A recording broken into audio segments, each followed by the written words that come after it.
محمد صلاة يا رسول الله عليكم سلام يا حبيب الله عليكم شفيع مطاع نبي كريم قسيم جسيم نسيم وسيم صلاة يا رسول الله عليكم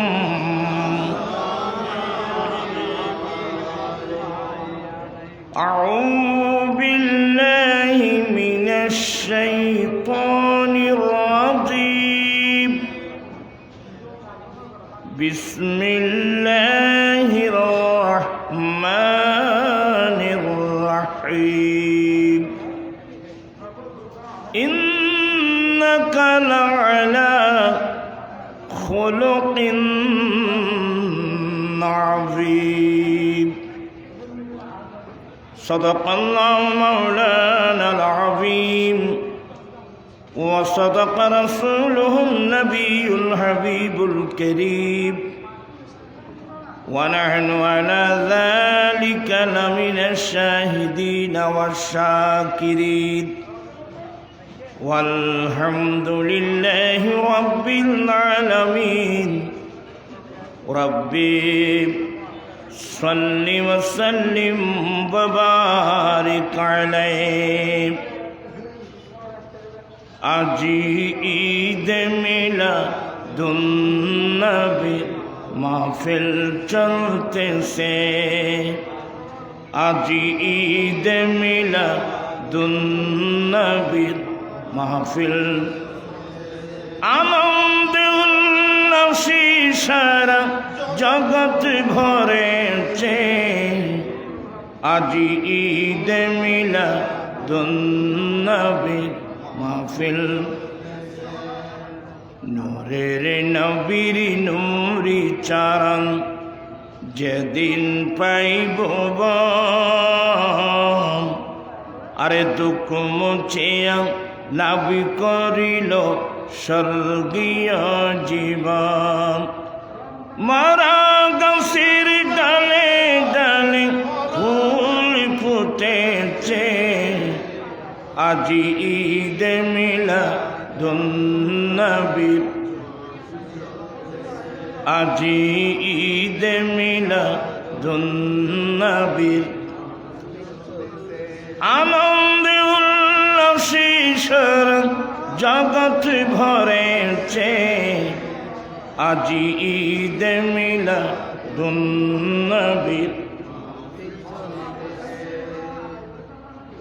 উপস্থিত গড় গড় গড় তো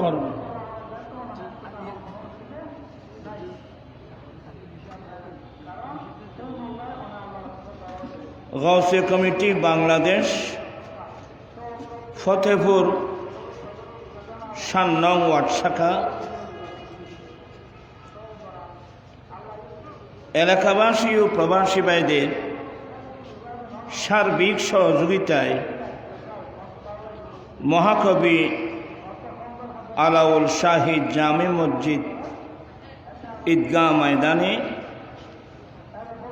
পবিত্র ঈদে মিলাদুন্নবী সাল্লাল্লাহু আলাইহি ওয়াসাল্লাম শহদায়ে কারবালার স্মরণ গরিব নওয়াজ ইমাম গাজী শের বাংলা রহমতুল্লাহ আল্লাহর স্মরণে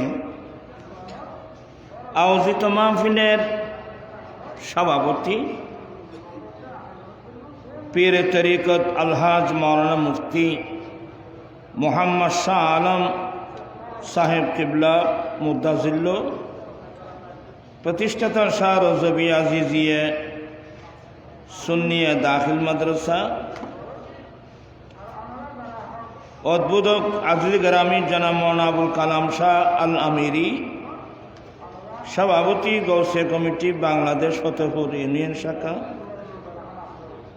প্রধান বক্তা হিসেবে বক্তব্য রেখেছেন আজিজ গ্রামী আলহাজ মাওলানা মোহাম্মদ ফখরুদ্দিন আল কাদেরী, মুহাদ্দিস গহিরা FK জামিউল উলুম কামিল মাদ্রাসা। বিশেষ বক্তা আজিজ গ্রামী সৈয়দ মোহাম্মদ আবু তালেব আল কাদেরী,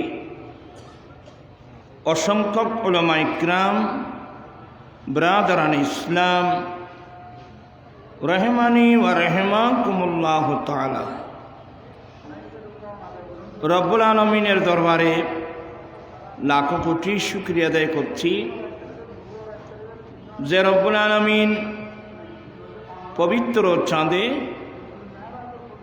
আয়োজিত মাহফিলে যোগদান করে কোরআন সুন্নাহর আলোচনা শুনে নিজের ঈমান আকীদা মজবুত করার, আমলি জিন্দেগি দুরুস্ত করার তৌফিক দিয়েছেন। সে রব্বুল আলামিনের দরবারে লাখো কোটি শুকরিয়া আদায় করছি। সবাই উচ্চস্বরে বলুন আলহামদুলিল্লাহ। আপনাদের শুকরিয়া আদায় করছি যারা মাহফিলে এসেছেন। গৌসিয়া কমিটির ভাইদের শুকরিয়া আদায় করছি, এলাকাবাসীর শুকরিয়া আদায় করছি। রব্বুল আলামিন আমাদের আশা বসা সাহেবে দাওয়াতের ইন্তজামকে কবুল করুক। সবাই বলুন আমিন।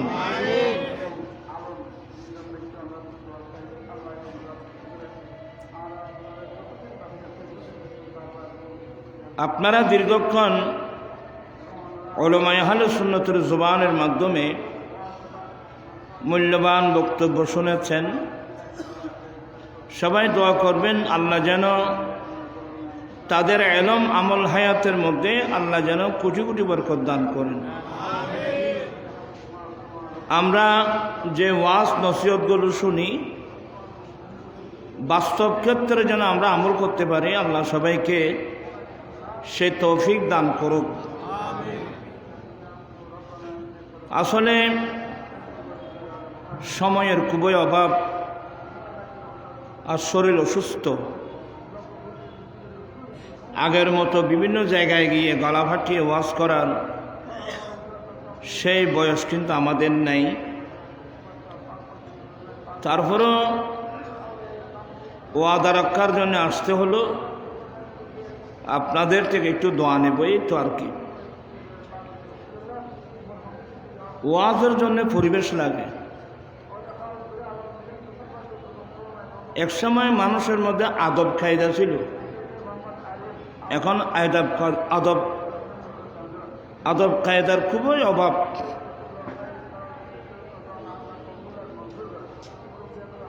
কোন জিনিসটা ফরজ, কোন জিনিসটা ওয়াজিব, কোন জিনিসটা সুন্নতে মুআক্কাদা, কোনটা মুস্তাহাব, কোনটা মুবাহ, ইসলামের মধ্যে কাজের একটা ধারাবাহিকতা আছে। আপনি সৌদি আরবে দেখছেন, মক্কা শরীফ, মদিনা শরীফে ফরজ নামাজ আদায় করার পরে আমরা যখন সুন্নতের নিয়ত করছিলাম, ডাক দিল আসসালাতু আলা রাজুল ইয়ারহামুকুমুল্লাহ। অনেকজন পুরুষ মহিয়ত আসছে জানাজার নামাজের জন্য। তখন সুন্নত আদায় করার আগে আমাদেরকে কি করতে হয়? ওই ফরজে কেফায়া, নামাজটা ফরজে আইন, এটা ফরজে কেফায়া, এটা আগে পড়তে হয়। তো বুঝাতে চাচ্ছি ইসলাম ধর্মের মধ্যে কাজের একটা কি আছে, ধারাবাহিকতা আছে। আমরা তো এগুলো জানি না। না জানার কারণে আমাদের কাজের মধ্যে বিশৃঙ্খলা হয়। তো যাই হোক, আমি আসছি বিদায়, বেশিক্ষণ থাকবো না। কোরআন মাজিদ ফুরকানে হামিদের একটি আয়াতে কারিমা তেলাওয়াত করলাম। মহান রব্বুল আলামিন যদি তৌফিক দান করেন, একেবারে অল্প কথা বলে আমার বক্তব্য শেষ করব। এখানে অনেক বিষয়বস্তু দেখতেছি। একটা বিষয় ঈদে মিলাদুন নবী সাল্লাল্লাহু আলাইহি ওয়াসাল্লাম, অর্থাৎ নবী মানে এখানে নবিকুল সম্রাট, নবীদের নবী, রসুলদের রসুল, যার উম্মত হওয়ার জন্যে বড় বড় নবী রসুল আল্লাহর কাছে কি করেছিলেন? ফরিয়াদ করেছিলেন। সেই রসুল যে আমরা পেয়েছি, ইমানদার মুসলমানের জন্যে এর চেয়ে বড় আনন্দ আর কিছু নেই। তবে আমার আল্লাহ বলছেন, মা আতাকুমুর রাসূলু ফাখুযুহু,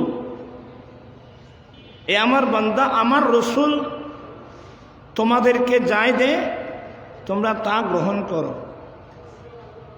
ওয়ামা নাহাকুম আনহু ফান্তাহু, আমার রসুল যেগুলো নিষেধ করে তোমরা এগুলো বর্জন করো, যেগুলো বারণ করো, বর্জন করো। এই সাপ্টারে গিয়ে কিন্তু আমরা সবাই দুর্বল। কথা বলছেন, নবী পেয়ে খুশি, এই খুশি কিয়ামত পর্যন্ত করলেও এই নিয়ামতের শুকরিয়া আদায় করা কি হবে না, সম্ভব হবে না। তবে আমার রসুল আমাদের জন্য যেগুলো নিয়ে এসেছেন, আমরা কই আনন্দ চিত্তে, এগুলো তো আমরা অনেকেই গ্রহণ করি না। এখানে কিন্তু আমরা খুবই দুর্বল। তো যাই হোক, আমি শুধুমাত্র একটি আয়াতে কারিমা তেলাওয়াত করলাম। আল্লাহ বলেন, ইন্নাকা লাআলা খুলুকিন আযীম। ও আর বাচ্চারা আয়াত দেখে ফিরে গিয়ে না সব বলো মারহাবা। আজ এ তেলে ঠান্ডা না পড়ে, তোরা যে নরম হয়ে গিয়েছে। আল্লাহ বলেন, খুব মনোযোগ সহকারে শুনবেন, ইন্নাকা লাআলা খুলুকিন আযীম, হে নবী নিশ্চয়ই আপনি অতি উত্তম আদর্শের উপর অধিষ্ঠিত। মহান রব্বুল আলামিন আল্লাহর কুদরতের জবানে প্রিয় রসুলের আদর্শের প্রশংসা করলেন। সুবহানাল্লাহ।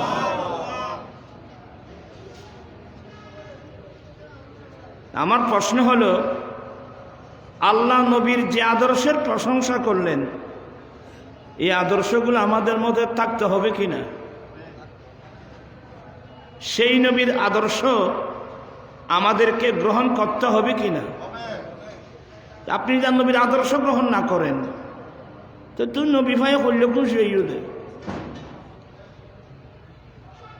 এগুলো খুশি না।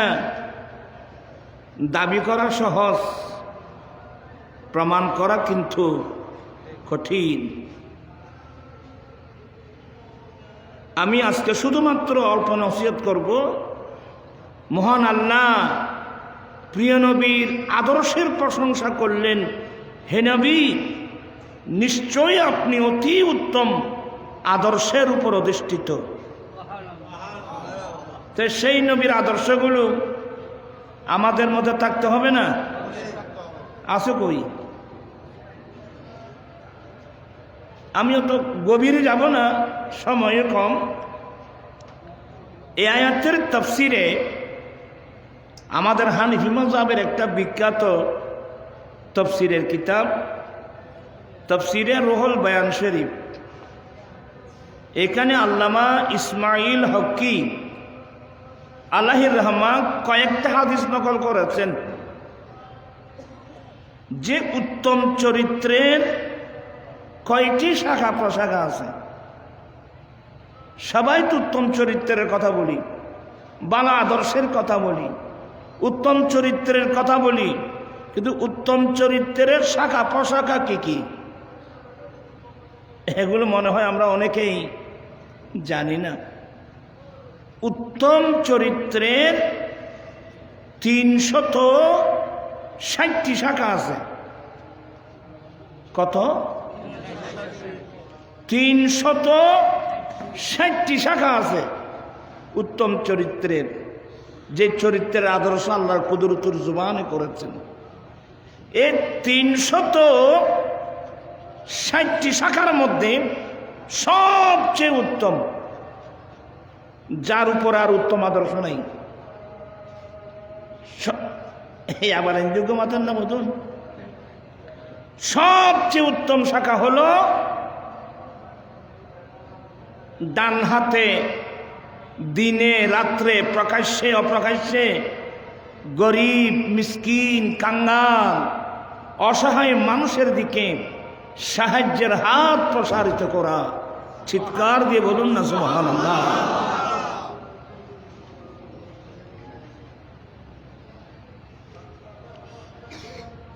বুখারী শরীফের রিওয়ায়াত, যেহেতু আমি সংক্ষেপ শব্দ ব্যবহার করছি, আমার রসুলের নাম হলো আজওয়াদুন নাস।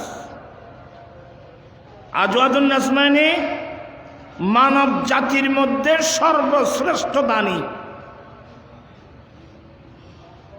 আল্লাহর পরে মানব জাতির মধ্যে সর্বশ্রেষ্ঠ দানী নবী মুহাম্মদুর রাসূলুল্লাহ সাল্লাল্লাহু আলাইহি ওয়াসাল্লাম। ये दरबार मुस्तफा है, यहाँ अपनों का क्या कहना। এক সময় আমরা নাচ পড়তাম, এখন তো আর সে বয়সও নাই, আওয়াজও নাই। ये दरबार मुस्तफा है, यहाँ अपनों का क्या कहना। यहाँ से खात हाली गैर बीजा या नहीं करते। আমার নবীর দরবার এমন এক দরবার, এই দরবারে আপনজনের কি কথা, কোন দুশমন পর্যন্ত এই দরওয়াজা থেকে কোনোদিন খালি হাতে ফিরে যায় না। যে জিনিসটা আমাদের মধ্যে খুবই অভাব, আমাদের মধ্যে সব কিছু আছে, কিন্তু গরিব মিসকিন কাঙ্গাল মানুষের দিকে সাহায্য করার মতো মন মানসিকতা কয়জনের আছে? এর আজীবন ওয়াজ শুনে লাভটা কি? আজকে দিনের মধ্যে আপনি কয়টি টাকা দান করেছেন বলতে পারবেন? এগুলোর দ্বারা কাছে অনেক মানুষ। আমার দয়াল নবী, এটা এমন একটা দরবার, যে দরবার থেকে আপনজন না কোনো বিধর্মী পর্যন্ত খালি হাতে ফিরে যায় নাই। কিন্তু আমার ঘরের দরওয়াজায় অনেক গরিব মিসকিন আসছে। আপনি নিজের কাছে নিজে প্রশ্ন করুন, আমি তাকে কি অনুদান দিয়েছি? আমি কি তাকে অনুদান দিয়েছি? তাকে দান করেছি? কিয়ামতের মাঠে এমন বাজা বাজবেন, আমরা বাজবো। আল্লাহ বলবেন, তুই কি জেনে আসছিস? আল্লাহ, তোমার নাম গফুর, তোমার নাম গফফার, আল্লাহ তুমি আমাকে মাফ করে দাও না। আল্লাহ বলে, আমি তো তোর দরওয়াজায় গিয়েছিলাম, তুই তো আমাকে ভিক্ষা না দিয়ে তাড়িয়ে দিয়েছিস। হ্যাঁ আল্লাহ, তুই আমার ঘরের দরওয়াজায় গিয়েছিলি? বলে, অমুক তারিখ তোমার ঘরের দরওয়াজায় কয়েকজন গরিব মিসকিন যায় নাই, এরা তোমার কাছে যায় নাই, এগুলো আমি তোমার দরওয়াজায় পাঠিয়েছি। আমি তোমার দরওয়াজায় পাঠিয়েছি তোমাকে পরীক্ষা করার জন্য। কয়টি পরীক্ষা? বান্দা, তোমার ঘরের দরওয়াজায় গরিব মিসকিন আসলো, আমি চাইলে তো এদের মতো তোমাকেও গরিব বানাতে পারতাম। আমি চাইলে তো এর মতো তোমাদেরকে গরিব বানাতে পারতাম। তাহলে তুমিও তো এদের মতো মানুষের ঘর দরওয়াজায় দরওয়াজায় যেতে হতো। তুমি দান করেছো? তোমার মধ্যে মানবতা আছে? তুমি আকৃতিতে মানুষ, মানবতা আছে কই? নবীর কর্ম করে কি শিখছ? নবী পেয়েছে খুশি, সত্যি খুশি, খুশির সীমা নেই, কিন্তু নবীর আদর্শ থেকে কি কি শিখছ? আমার মনে হয় এখানে আমার বাপ চাচার বয়স্ক অনেক মুরব্বী আছেন, অনেক সময় কথা বলতে নিজের কাছেও কি লাগে, খারাপ লাগে। এই যে কনকনে শীত, আমার কাছে তৌফিক আছে, আপনার কাছে তৌফিক আছে, আমি একটা ভালো জামা গায়ে দিলাম, কিন্তু আমার পাড়ার, আমার সমাজে শত শত নারী পুরুষ পয়সার অভাবে একটা গরম জামা কিনতে পারছে না, পয়সার অভাবে একটা ভালো কম্বল কিনে পাচ্ছে না। কয়টা দিয়েছেন আপনি? হয়তো মনে কষ্ট পাবেন আপনারা, আমি কয়টা দিয়েছি? আর যারও কিছু ভাইয়ের আছে দেখলাম আমাদের মিসকিনের জন্য, মাদ্রাসার গরিব ছেলে আছে না, ওদের জন্য কিছু কম্বল পাঠায়, কম্বলের ফাঁসকান গদ দিল শীতের জন্য। এগুলো দাম না, এগুলো দুগাবাজি। আপনাকে কে বলছে এ কম্বলগুলো দিতে? আপনি কোন ধরনের কম্বল গায়ে দেন? আল্লাহর নবী বলেন, মুমিন তাকে বলেন যে আপনি যে জিনিসটা নিজের জন্য পছন্দ করেন, এটা যদি আরেকজনের জন্য পছন্দ করতে পারেন তাহলে আপনি অবশ্যই মুমিন। আমার কথাগুলো হয়তো আপনাদের ভালো লাগবে না, আমি বলছি, আমি কথা কিন্তু আমার না। ইসলামের প্রথম যুদ্ধ বদরের যুদ্ধ, 70 জন কাফের মরল, 70 জন কাফের বন্দী হলো। সন্ধ্যাবেলায় নবী এই যুদ্ধবন্দী যারা, এদেরকে মুজাহিদিনদের মধ্যে বন্টন করে দিলেন। এ আমার মুজাহিদ, তোমার মাতাহাত 2 জন থাকবে, তোমার মাতাহাত 1 জন থাকবে, এগুলো তোমরা রাখবা। নবীর সাথে সাথে নির্দেশ দিলেন, এই আমার মুজাহিদিন, তোমরা নিজেরাই যা খাবে এদেরকে তোমরা তা খাওয়াবে। আল্লাহু আকবার! কই পাবেন এই আদর্শ? এ আমার মুজাহিদিন, তোমরা যা খাবে তাদেরকেও কি, কারণ এদের বিচার এখনো হয় নাই।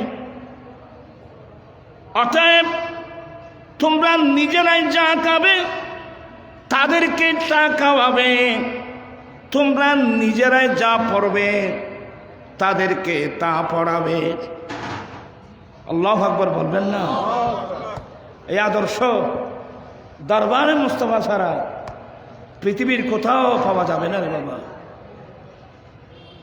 এখন দেখতেছেন না বাংলাদেশে জজ কোর্ট, হাইকোর্ট, সুপ্রিম কোর্টে আসামিদেরকে নিয়ে যাচ্ছে কোথায়? বিচারকের সামনে নিয়ে যাওয়া হচ্ছে। বিচারকের সামনে যাওয়ার আগে ইটারা মারিয়ে বর্তমানে বিনি। সবাই তো বড় বড় রাজনীতিবিদ, এখানে রাজনীতি নেই, এখানে আছে দুর্নীতি। কিভাবে সম্ভব? একজন আসামির গায়ে আপনি হাত উঠালেন কিভাবে? হাকিম যিনি বিচারক, উনি তো হাত উঠাতে পারবে না, উনি রায় দিতে পারবে। যিনি বিচারক উনি তো আসামির গায়ে হাত দিতে পারবে না। ওনাকে আদালতে নেওয়ার আগে 2 পাশের মানুষ দাঁড়িয়ে তাকে জোতা মারতেছ, ঘুষি মারতেছ, লাথি মারতেছ। এই আদর্শ তোমাকে কে শিক্ষা দিয়েছে? এগুলো আমার রাসূল শিক্ষা দেয় নাই। এখানে অনেক ভাইয়ের আছেন যারা বিদেশ থাকেন, আরবস্থানে থাকেন, আছে না? গাড়ির অ্যাক্সিডেন্ট হলো মারাত্মক, আর আপনাদের অ্যাক্সিডেন্ট একখান হইলি বিয়াগুলো যাইরে জিবে মাঝি তেরে বত্তা মানে বেরি, কিন্তু আর অবস্থানে আপনি হাত দিতে পারবেন? কথা বলছেন না কেন? আপনি বিচারক নয় তো, এমনি সবাই চিল্লাচিল্লি করে। আপনারা আইন হাতে নিয়েন না, আইন হাতে নিয়েন না, এটা একটা বুলি মাত্র, এগুলো দুঃখাবাজি। আমরা কিছু শিখি নাই আমার নবী থেকে। আমি আর অবস্থানে দেখলাম যে মারাত্মক ছিলেন, কেউ কাকুর দিকে কোনা চোখে নাই, দুজনে অপেক্ষা করছে সুর তার পুলিশ আসবে। পুলিশ আসবে, আসসালামু আলাইকুম। ওয়ালাইকুম আসসালাম, কেমন? হ্যাঁ জেন ভালো, গিফট পতাকা, তোমার পতাকা দাও। ওনার থেকে নিলে পতাকা নিলেন। ওরা দেখে সব যাচাই বাছাই করে সুরতাও তাহার দিতে পারবে না, সে মাত্র একটা রিপোর্ট দেবে কার দোষ। আমি কি জিনিসটা বুঝাতে পারলাম আপনাদেরকে? আমরা কোন দেশে আছি আমি তো নিজেও বুঝতেছি না। আল্লাহর নবী বলেন, আমি সবাইকে বলবো, আদর্শ শিখতে চাইলে আমার দয়াল নবী থেকে শিখতে হবে। আর আপনারা যারা আদর্শের স্লোগান দিচ্ছেন, কিয়ামতের মাঠে বাঁচবেন। আপনি কলমা পড়লেন কার কার আদর্শের স্লোগান দিচ্ছেন? তো অন্যজন আদর্শের স্লোগান দিলে তুমি নবীর কলমা পড়ছো কেন? বোধা আমি কি বুঝাতে পারছি আপনাদেরকে? ভুল বুঝবেন না, বুঝার চেষ্টা করবেন। আমাদেরকে মৃত্যুবরণ করতে হবে। আমাকে আলাইসাল্লাহু বিআহকামিল হাকিমিন, আল্লাহ বিচারকদের বিচারক নয় কি? আমাকে সে কাঠগড়ায় দাঁড় করতে হবে, আমার কর্মের হিসাব ওনাকে দিতে হবে। ভাবিয়া করিও কাজ, করিয়া ভাবিও না।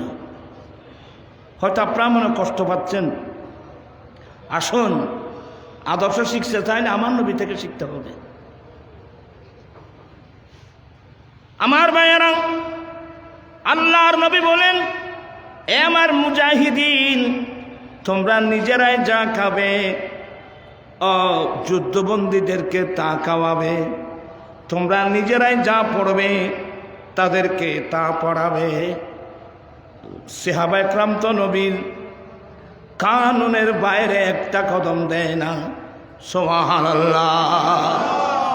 আচ্ছা, এখানে আমরা যারা আছি, আমরা ঘরের মধ্যে ছেলেবেলে নিয়ে, হ্যাঁ আমি আমার ওয়াইফ আমার ছেলেবেলে নিয়ে একেবারে গরুর মাংস, মুরগির মাংস, ডিম, চিংড়ি আরো কত, কিন্তু আপনার ঘরে যে কর্মচারী আছে ওনাকে আপনি কি দিয়ে খাবার দিয়েছেন?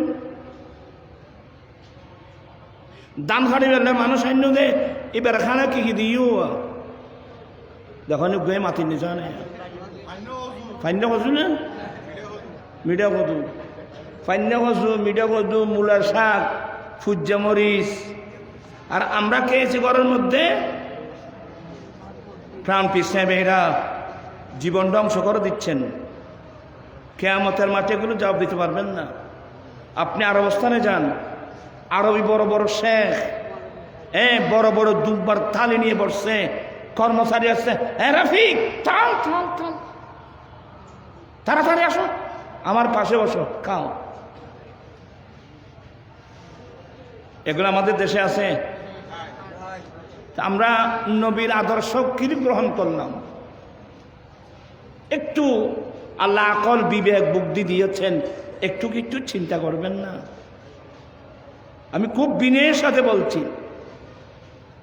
এবার আপনাদেরকে একটা লম্বা হাদিস শোনাবো, একটু দরুদ শরীফ পড়ুন। আল্লাহুম্মা সাল্লি সাইয়্যিদিনা নাবিয়িনা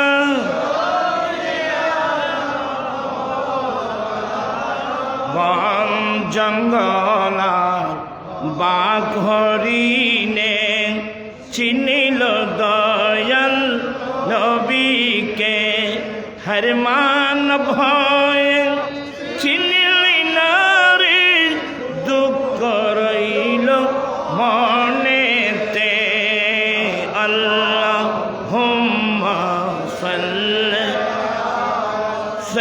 سيدنا نبينا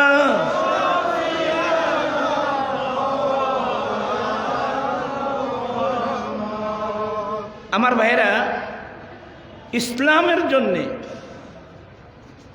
বহিরাগত বাইরের রাষ্ট্র থেকে ইসলামের প্রাথমিক যুগের যে অনুদান এসেছিল সর্বপ্রথম বাহরাইন সরকারের পক্ষ থেকে। কোন সরকার?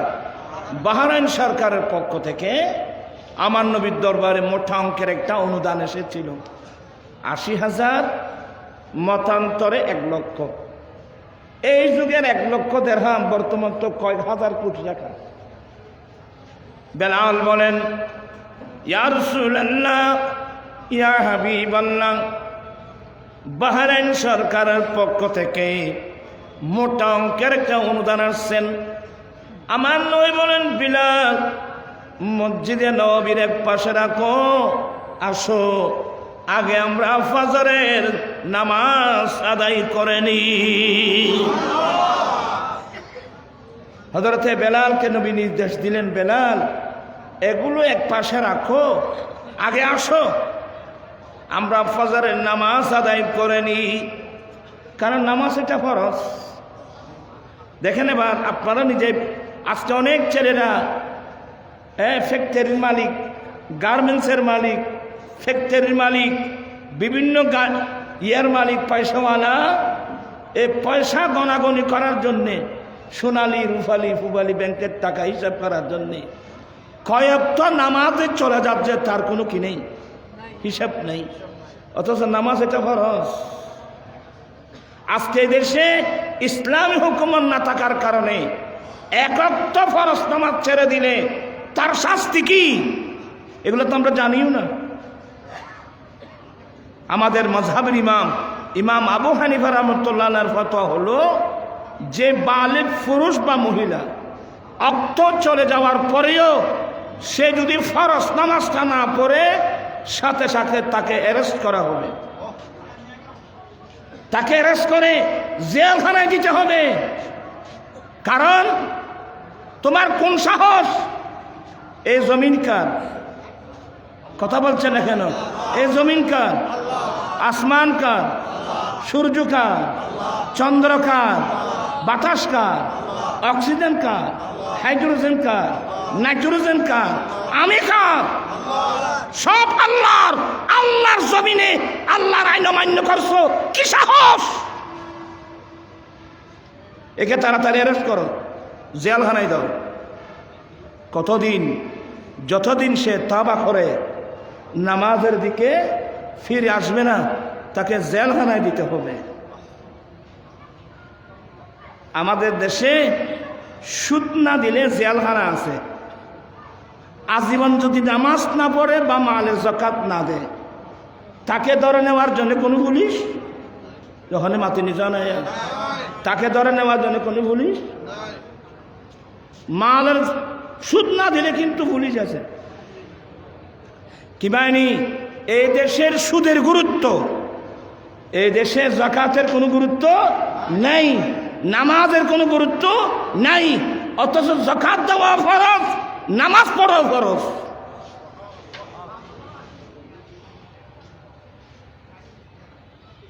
এখন তো রাজনীতির মাঠ গরম, গরম না? রাজনীতির মাঠ গরম। বড় বড় ইসলামী দল দাবি করতেছি, আমরা অনেক ইসলামী দল বলে আমরা যদি ক্ষমতায় যেতে পারি আমরা রাষ্ট্রীয় গাড়ি বাড়ি ব্যবহার করব না। হ্যাঁ, এটা একটা ভালো উদ্যোগ, খারাপ তো না।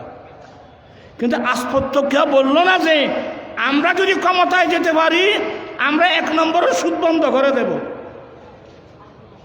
ওই জান্নামাতিয়া, হ্যাঁ, আমরা সুদ বন্ধ করে দেব, আমরা ঘুষ বন্ধ করে দেব, আমরা মাদক বন্ধ করে দেব, আমরা যৌতুক বন্ধ করে দেব। জজ কোর্ট, হাইকোর্ট, সুপ্রিম কোর্ট, এই কোর্ট কাছারি চলে ব্রিটিশ আইনে। আমরা ব্রিটিশ আইনকে বঙ্গোপসাগরে নিক্ষেপ করব, কোরআন সুন্নাহর আইন দিয়ে আমরা আদালত চালাবো। কই ইন হইলে ভাই 100 আর হাত গাল বাজার হইল। আমি কি জিনিসটা আপনাদেরকে বোঝাতে পারলাম? আমার নবী কি বলছিলেন? নবীর আদর্শ কই? ইসলাম শব্দ ব্যবহার করা সহজ, মর্মার্থ প্রমাণ করা কঠিন।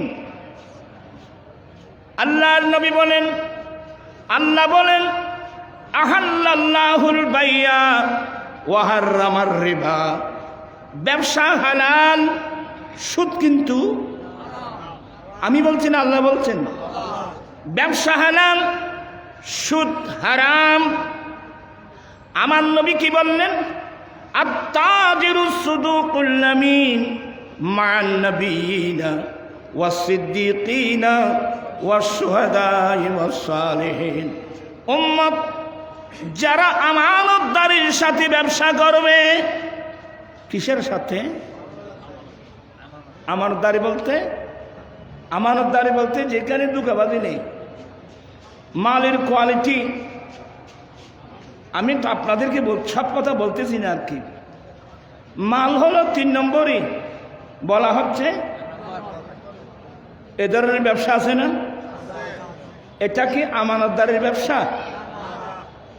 মাকজুফের মধ্যে বেশ কম। এটা কি আমানতদারির ব্যবসা?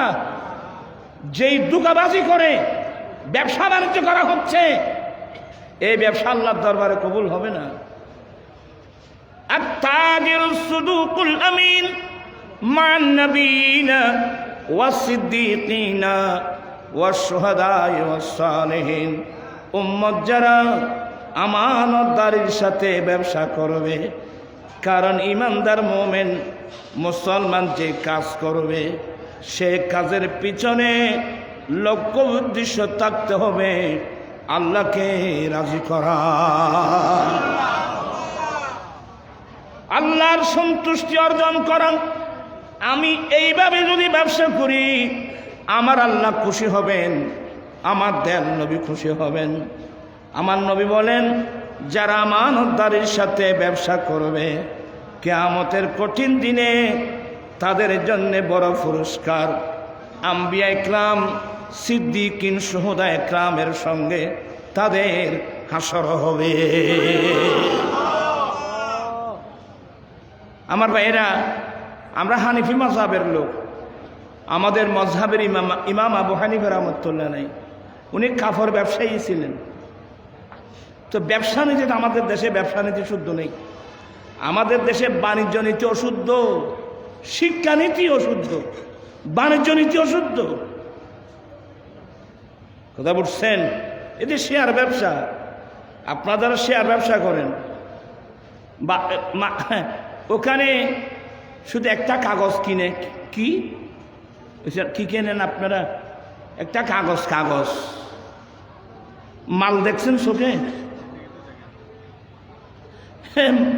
আপনি যে জিনিসটা কিনে নিলেন, এই মালটা আপনি চোখে দেখছেন?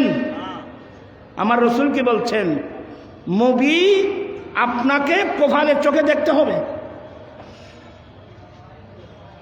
যার কারণে আমরা ধোঁকা খাচ্ছি। ব্যবসা নীতি, আমাদের নীতি সম্পর্কে আমাদের কোনো আইডিয়া নেই। হযরত ইমাম আযম আবু হানিফা রাহমাতুল্লাহ আলাইহি কাফর কিনে আনতেন। কাফরের যে থান ছিল না, ফার্স্ট টু লাস্ট চেক করতেন। কোন থানের মধ্যে যদি কোনো ত্রুটি থাকতো, ওই থানের কাগজের উনি ওখানে কি দিতেন, উনি লিখে রাখতেন যে এই থানের মধ্যে কি আছে, ত্রুটি আছে, যাতে কাস্টমারকে এটা বলা যায়, এ ভাই আপনি কাপড় চাচ্ছেন, এই কাপড়ে এই ত্রুটিটা আছে, এবার চাইলে আপনি নিতে পারেন। এখন আর হইলাম যে ক্ষণ ত্রুটিটা এলি ক্ষণমতে বেড়াইলে ফেরত যদি কাস্টমার হাতত তুলে দিক চাইলে ওই খরচ ভাই থসিন দিকে দিবি দি খন তাতে কুরুল বানাবি দিনে জানা খবরস্থান, তারপর বুঝতে পারবেন। ওরা মত কষ্ট হইতে লাগবে ভাই আইন হচ্ছে কি কথাবার্তা ভোট দিয়ে নেয় আসছে সে মারার ভাই হিসেবে। এই ইয়ং কিছু ছেলে আছে এখানে, ইয়ং ছেলে, আমরা এখন বয়স, আমাদের গতি এখন কবরস্থানের দিকে। আগামীতে রাষ্ট্র জিম্মাদারি তোমাদের মাথার উপর আসতেছে। আমরা কোন নবীর উম্মত জানো? আমার নবীর উপাধি আল আমিন। আইয়ামে জাহেলিয়াতের যুগে, অন্ধকার যুগে আমার নবীর উপাধি কি? আল আমিন। আমরা আল আমিন নবীর উম্মত। আমানতদারি আমাদের মধ্যে থাকতে হবে কিনা? কথা বলতে না, থাকতে হবে কিনা? আজকে বাংলাদেশ তথা গোটা বিশ্বের মুসলমানের করুণ অবস্থা কেন? আমাদের মধ্যে অধিকাংশ মানুষের মধ্যে ধোঁকাবাজি এসে গেছে। মক্কা শরীফে দেখলাম ইন্দোনেশিয়া, মালয়েশিয়ার ছেলে মেয়েরা কোনো দোকানে গেলে প্রথম জিজ্ঞাসা করবে হালাল হালাল, অর্থাৎ জিনিসের হালাল কিনে। যদি বলা হয় হালাল তাহলে তারা জিনিসটা কিনবে। তো অনেক সময় ফসল্লা হারাম জিনিস কি করবে না, হালাল হালাল। আল্লাহ পাক সবাইকে মোস্তফার আদর্শ গ্রহণ করার আল্লাহ তৌফিক দান করো। যাই হোক, আল্লাহর নবী বলেন, বেলাল অনুদানটা তুমি মসজিদে নববীর এক পাশে রাখো, আগে আসো আমরা ফজরের নামাজ আদায় করে নি। আমি এখান থেকে গিয়েছিলাম, আগে আমরা ফজরের নামাজ আদায় করে নি। নামাজ শেষে আমার নবী নির্দেশ দিলেন, বেলাল রে মালগুলো নিয়ে আসো। বেলাল রাদিয়াল্লাহু তাআলা আনহু দৌড়ে এসে মালগুলো নবীর সামনে দিলেন। খুব মনোযোগ সহকারে শুনবেন। আমার নবী 4-5 জন সাহাবাকে দায়িত্ব দিলেন, এ আমার অমুক সাহাবা, তুমি এ রাস্তা দিয়ে যাও, তুমি মদিনার এই রাস্তা দিয়ে যাও, তুমি মদিনা শরীফের এই রাস্তা দিয়ে যাও, পাবলিসিটি করে আসো। বাহরাইন থেকে একটা মোটা অঙ্কের অনুদান আসছেন। গরিব মিসকিন কাঙ্গাল থাকলে অতি দ্রুত বেগে মসজিদে নবী শরীফে আসতে।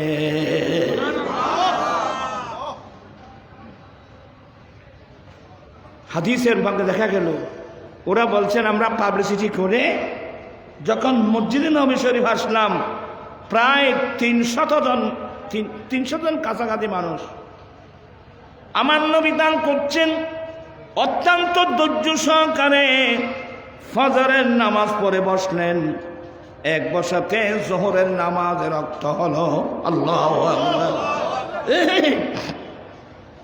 আমার নবী উঠেন নাই, নামাজ রক্ত হলো। বাহরাইন থেকে যে অনুদান এসেছিল দান করার শেষ, এদিকে আজান হচ্ছে, আসো আসো আমরা জোহরের নামাজ আদায় করে নি।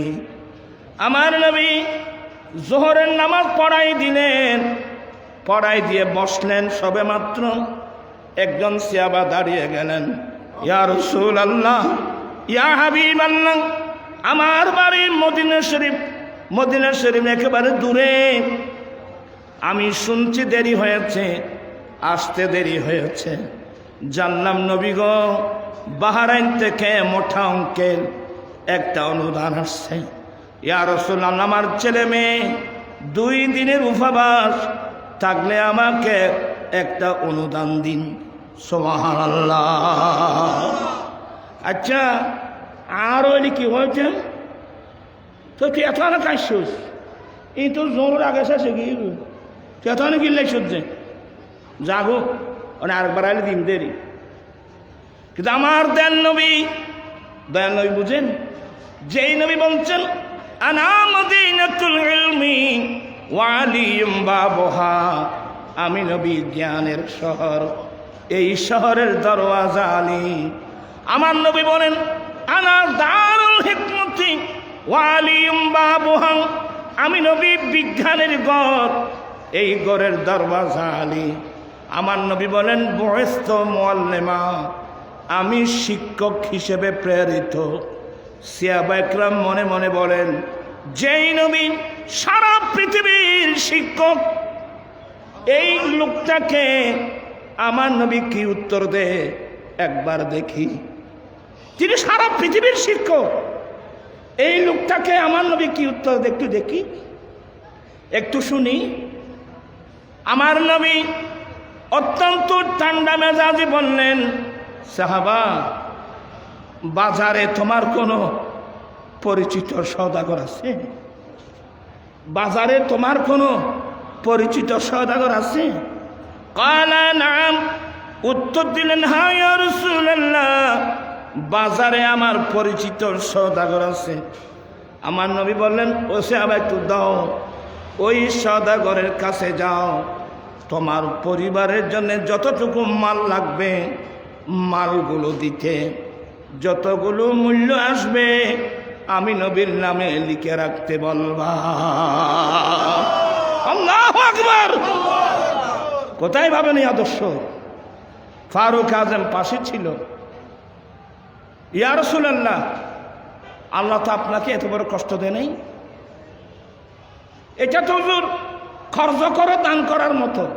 আল্লাহ তো খরচ করে দান করার কথা বলে নাই, এটা তো খরচ করে দান করার মতো।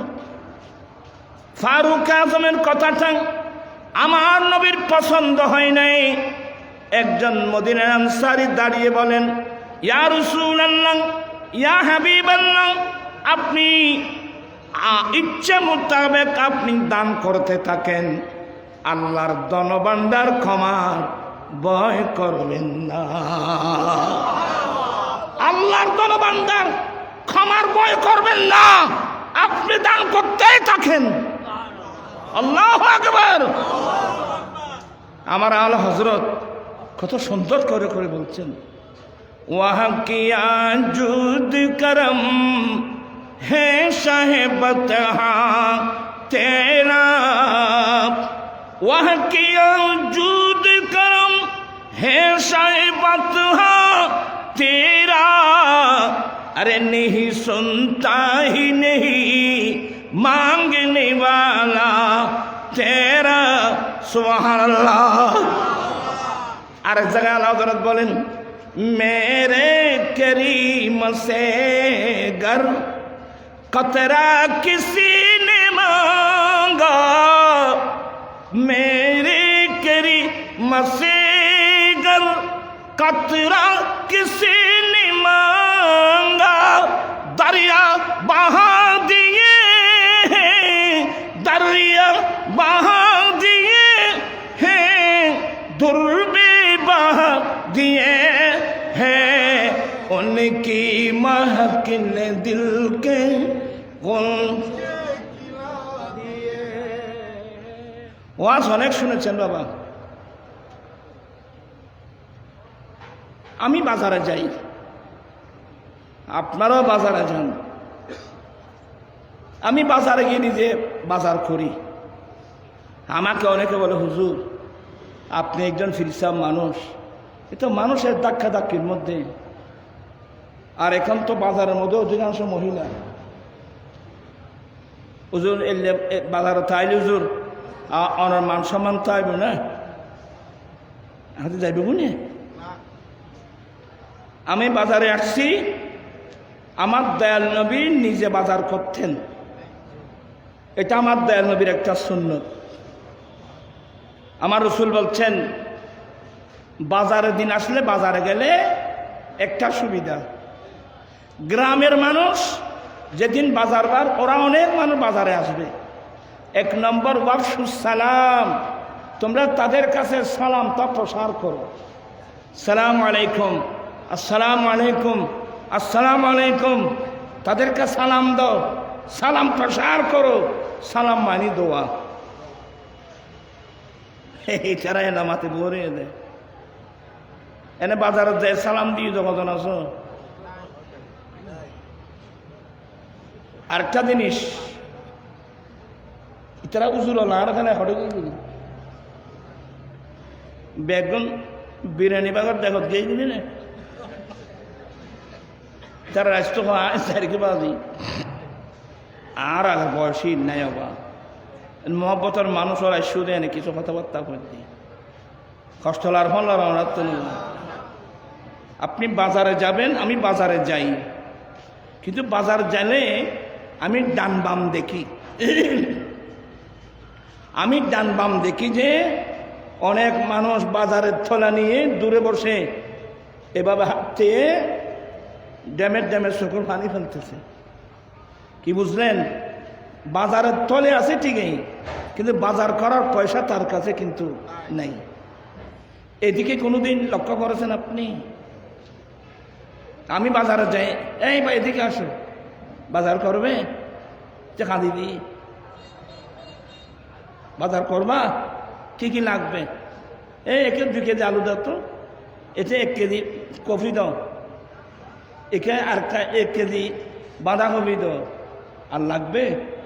এটা আমি কি করে চাই রে? আমি কি গরিব হয়ে গেলাম? কথা বলছেন না কেন? জীবনে কোনোদিন এ বাজারে গিয়ে এই ধরনের গরিবকে ডেকে এনে একে 5 কেজি আলু দেন, এখানে 2 কেজি আলু দেন দিয়েছিলেন কোনোদিন? কি শিখছেন নবী থেকে আপনি?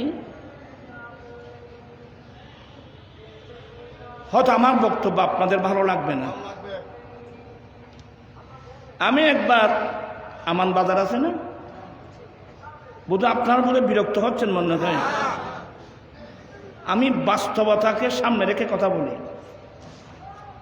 আমান বাজার আছে না, আমি যাচ্ছিলাম, তখন আমার আব্বা ছিল। আমার আব্বা সুম্মা মাছ পছন্দ করতেন, সমুদ্রের মাছ, স্বাদের মাছ, কাটা নাই, কাটা কম, আমরাও পছন্দ করি। প্রায় রাতে 10টার দিকে আমি গাড়ি থেকে নামলাম, তো সবাই তো আমাকে চিনে, একেবারে গিরে হুজুর আপনি করতে আমি এখানে একটু মাছ দেখলাম। আমার আব্বা সুমা মাছ, হুজুর আসেন আসেন আসেন, এই হুজুর মাছ দাও, তোরা একখান রাখ। এগুলা আমি এক নজর দেখতে দেখতে দেখলাম যে আজকাল তো যেখানে মাছ কিনে ওখানে তো মাছ কাটে। ওইখানে মাথে ইয়া বোর কষ্ট নাই তো, একদম কষ্ট নাই। সামো দেহ তো দে বাথরুম আগর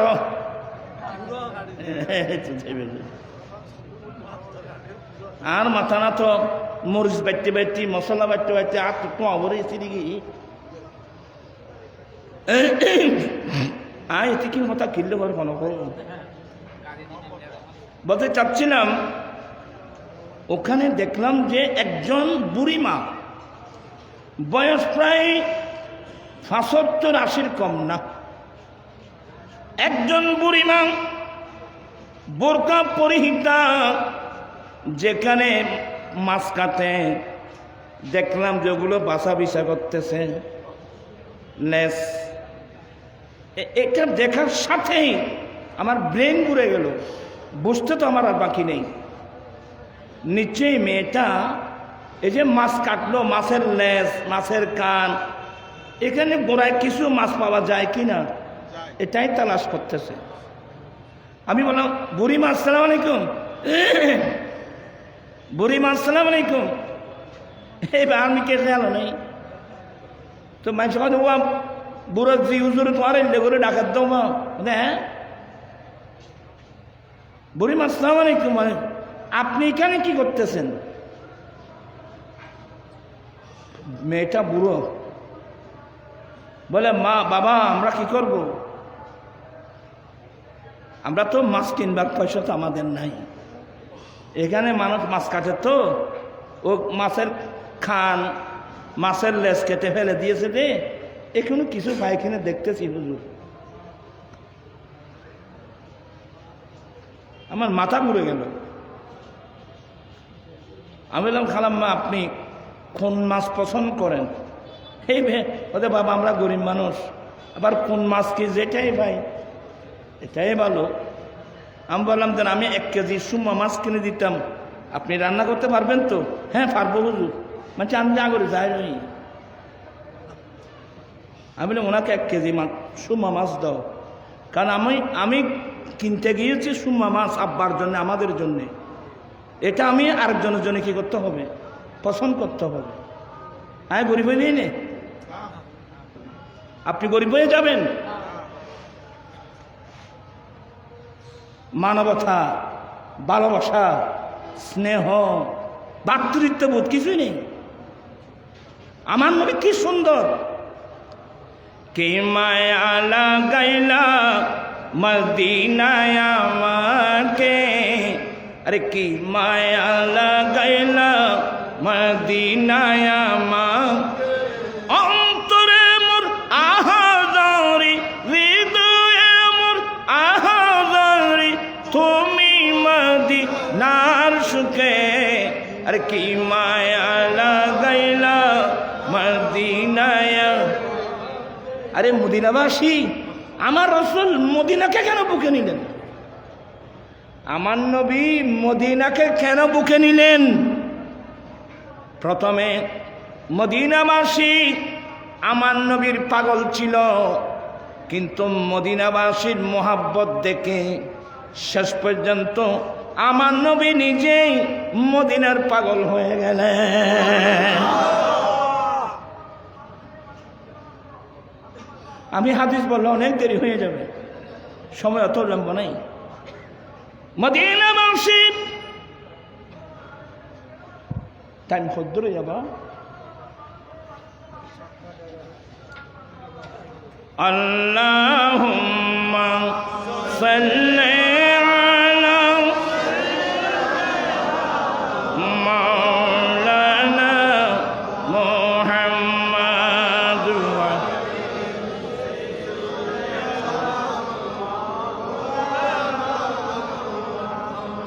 ঘরে উজুর আর ফেলে ঘরে বুঝি করি ঘরে মুখ বাঁধি রাখা চিনেও না যায়, উজুর হলো মুখ বাঁধি ফেলাই যায়। যাই হোক, মদিনাবাসীর একটা লম্বা হাদিস বলি, তো সময় লাগবে আর কি, কষ্ট তো হবে না। আমার ভাইয়েরা, আমার দয়াল নবীর নির্দেশে যারা মুমিন মুসলমান ছিল মক্কার জমিনে, এদের উপর হিজরত করে মদিনায় চলে যাওয়া ফরজ ছিল। ঘর বাড়ি ব্যবসা বাণিজ্য ফেলে নবীর নির্দেশে সবাই চলে গেলেন মদিনাতুল মুনাওয়ারা। তখন তো মদিনা ছিল না, তখন ছিল ইয়াসরিব। আমার নবীর দোয়ায় ইয়াসরিব কি হয়ে গেল? সোনার মদিনা, আমার প্রাণের মদিনা, সবই বলিব কিন্তু তোমায়, সবই বলিব কিন্তু তোমায়, বলিনি ভুলব না, ভুলতে পারি না, বলিনি ভুলব না, বলতে পারি না, সবই বলিব। ইয়াসরিব নামে তুমি ছিলে অলক্ষণের দেশ, বড়ই মারাত্মক সে ছিল তোমার পরিবেশ। ইয়াসরিব নামে তুমি ছিলে অলক্ষণের দেশ, বড়ই মারাত্মক যে ছিল তোমার পরিবেশ। নবীর দোয়া পেয়ে তুমি সোনার মদিনা, নবীর দোয়া পেয়ে তুমি সোনার মদিনা, সবই বলিব। ওই তোরা তো হইতে নাই, তোরা জল জল ফল সোনার মদিনা, সবই বলিব। বলিনি ভুলব না, ভুলতে পারি না, বলিনি ভুলব না, সবই বলিব। যাই হোক, এটা ছিল ইয়াসরিব। আমার নবীর দোয়া, ইয়াসরিব কি হয়ে গেল? মদিনা হয়ে গেল। আমার ভাইয়েরা, মদিনাবাসীর ঈশার, ঈশার শব্দের অর্থ হলো নিজের প্রয়োজনীয়তার উপর অপরজনের প্রয়োজনীয়তাকে প্রাধান্য দেওয়া। আচ্ছা, আমি অনেক দেরি হয়ে যাবে, বলতে চেয়েছিলাম এতগুলো মুহাজিরিন যারা মক্কা থেকে হিজরত করে মদিনায় গেলেন, এরা মুহাজির, আর মদিনাবাসী যারা তাদেরকে আশ্রয় দিয়েছেন, সাহায্য করেছেন, ওদের উপাধি হলো আনসার। খুব মনোযোগ সহকারে শুনলেন বাবা। আমার দয়াল নবী মদিনায় গিয়ে আমার নবীর পরিবারের জন্য মসজিদে নববী শরীফের সাথে অ্যাটাচড থাকার স্থান। এবার আমার নবী দেখলেন মক্কা ছেড়ে আসা এতগুলো মুহাজিরিন, মদিনার জমিনে ঘর নাই, বাড়ি নাই, থাকার কোনো জায়গা নাই। আমার নবী একদিন মদিনাবাসীকে ডাকলেন, এদিকে মুহাজিরিন, মাঝখানে আমার নবী ছিলেন। ওই সময় প্রায় 95 জন মানুষ ছিল ওই দিনে। আমার নবী বলেন, এটার নাম ইখাউন নবী সাল্লাল্লাহু আলাইহি ওয়াসাল্লাম বাইনাল আনসার ওয়াল মুহাজিরিন। এটাকে আপনি ভালোবাসা দিবস বলবেন। কোন দিবস? এটাই ইসলামের ইতিহাসে ভালোবাসা দিবস, প্রথম ভালোবাসা দিবস। আমার নবী মাঝখানে বসলেন। এই মদিনার অমুক আনসারি, লাব্বাইকা রাসূলুল্লাহ, সামনে আসো। আসলেন, মদিনার অমুক মক্কা ছেড়ে আসা অমুক মুহাজির, সামনে আসো। এই মদিনার অমুক আনসারি, আমি নবী আজ থেকে এই মক্কা ছেড়ে আসা মুহাজিরকে তোমার ভাই বানিয়ে দিলাম। ইয়া রাসূলুল্লাহ, আমি ভাই হিসেবে গ্রহণ করলাম। ইনি কি মারফতের ভাই? ইমানি ভাই। নবী ভাই বানিয়ে দিয়েছেন। যা তোমরা ওদিকে বসো। তার মানে বুঝছেন, ভাই বানিয়ে দেওয়া মানে আজ থেকে তার থাকা খাওয়া সব কিছু ওই ভাইয়ের মাথার উপর উঠাই দিয়েছেন। আল্লাহু আকবার। যা তুমি ওদিকে যাও। আজকে দুজনের কথা বলবো, সবাই মনোযোগ সহকারে শুনবেন, কিছু নবীর আদর্শ গ্রহণ করুন। আখা রাসূলুল্লাহ সাল্লাল্লাহু আলাইহি ওয়াসাল্লাম বাইনা সাদ ইবনে রবি ওয়া বাইনা আব্দুর রহমান ইবনে আওফ। আমার নবী মদিনার সাদ ইবনে রবি, লাব্বাইকা ইয়া রাসূলুল্লাহ। সাদ ইবনে রবি, আমি নবী আজ থেকে মক্কা ছেড়ে আসা আব্দুর রহমান ইবনে আওফকে তোমার ভাই বানিয়ে দিলাম। হযরত সাদ ইবনে রবি বলেন, ইয়া রাসূলুল্লাহ, আমি ভাই হিসেবে গ্রহণ করলাম। সুবহানাল্লাহ।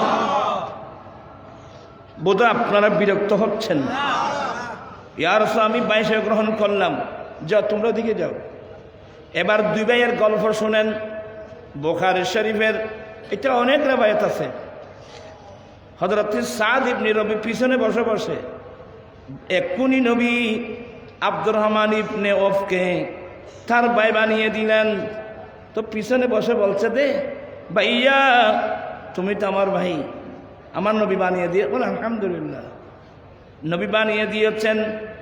ভাইয়া ইন্নি, আপনার সবার মনোযোগ আছে, আমি লম্বা হাদিস বলছি।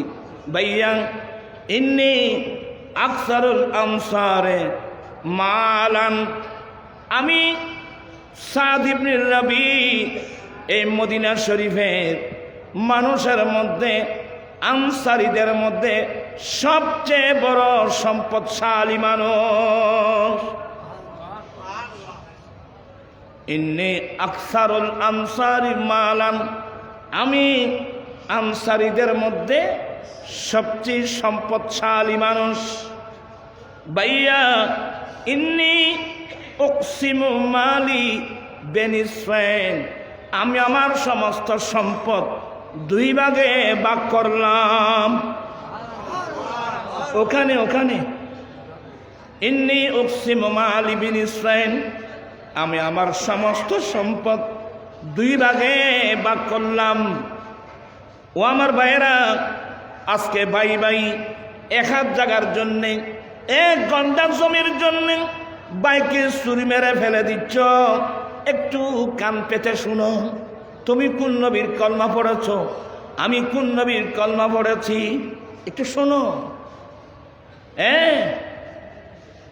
হযরত সাদ ইবনে রবি বলেন, ভাইয়া তুমি তো আমার ভাই, তো তুমি যেহেতু আমার ভাই সেহেতু আমি ইন্নী উকসিমু মালি বিনি ইসরাইল, আমি আমার সমস্ত সম্পদ দুই ভাগে ভাগ করলাম। এক ভাগ আমার থাকবে, যেহেতু তুমি আমার ভাই, আজ থেকে আমার 1 ভাগ সম্পদ তোমার। ওরা লড়াছড়া করতে লাগবে না। আমি খুব মেজাজি মানুষ হবে, আমি ফান্না পারাই দিই, খুব ব্রেন ফুল করে আপনার কথাগুলো শুনবেন। এমনি ওয়াজ শুনেন, আপনাকে নিজেকে পরিবর্তন করুন, নিজের আদর্শ পরিবর্তন করুন, নিজের চরিত্র পরিবর্তন করুন, সবাই উপকৃত হবে। ওকে নাড়া দাও না আর বেশি।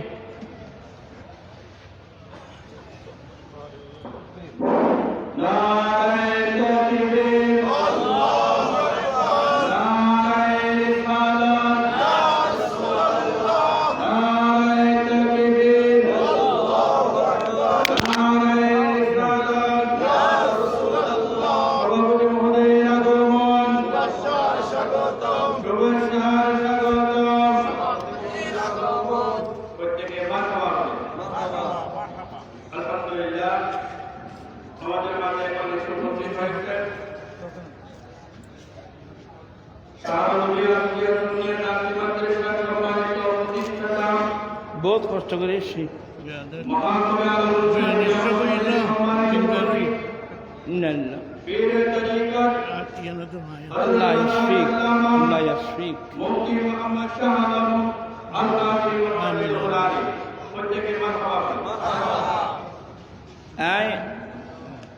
বিয়ায় হত্যায় বই দি নাই আহদি বেড়ে দি একটা দেয় তবে হাজাল ইমাম গই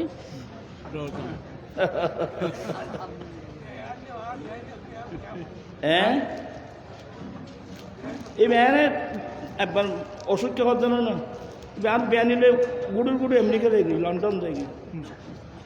এই জন্য সব আল্লাহ দোয়া করবেন, আল্লাহ যেন সেবা দান করে। আমি আমার মেন কথায় এসে গেছি। এই কথাগুলো, এটা একটা আটলান্টিক একটা মহাসাগর। আল্লাহ আমাদেরকে পুণ্য বিধিয়েছেন, এগুলো আমরা নিজেরাও জানি না। জানলে তো আমাদের এই অবস্থা হতো না। আমার ভাইয়েরা, হযরত আপনি কি আমার কথার লাইনে আছেন? হযরত সাদ ইবনে রবি বলেন, ভাইয়া আমার দয়াল নবী তোমাকে আমার ভাই বানিয়ে দিয়েছেন, আমি বড় সম্পদশালী মানুষ। ইন্নী উকসিমু মালি বিনি ইসরাইল, আমি আমার সম্পদগুলো দুই ভাগে ভাগ করলাম।